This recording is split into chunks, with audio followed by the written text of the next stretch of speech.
Assalamualaikum warahmatullahi wabarakatuh. Hai teman-teman, hai juga Bu Guru. Nama saya Nur Husna. Kali ini saya akan membuat jam dinding dari bahan bekas. Untuk lebih lengkapnya simak video dari awal hingga akhir. Bahan-bahan yang dibutuhkan adalah kalender bekas,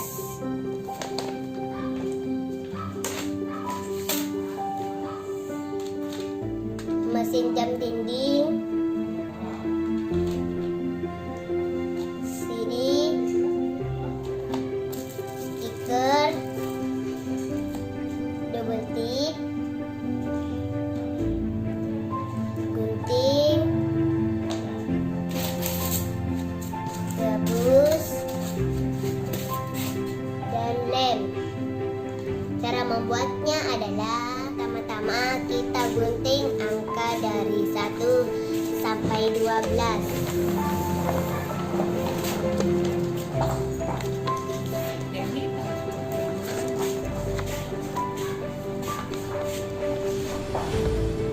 Sudah digunting, kemudian ditempel ke CD.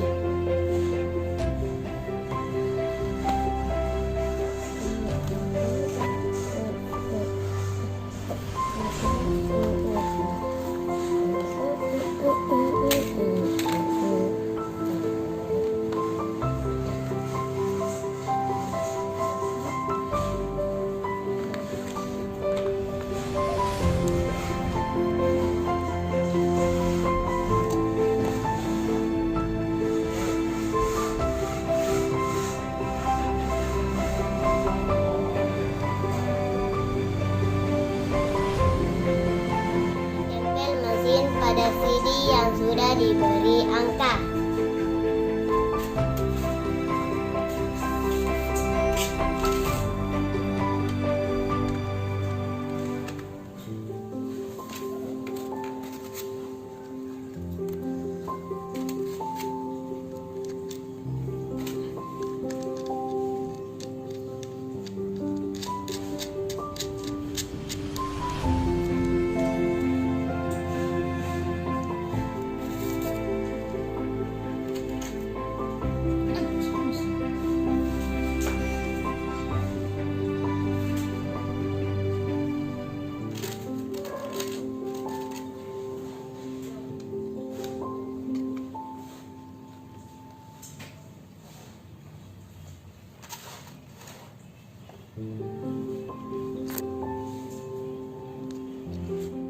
Selanjutnya tempelkan double tip di belakang jam dinding, kemudian tempelkan pada gabus.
teman-teman sudah menyaksikan video saya dari awal hingga akhir.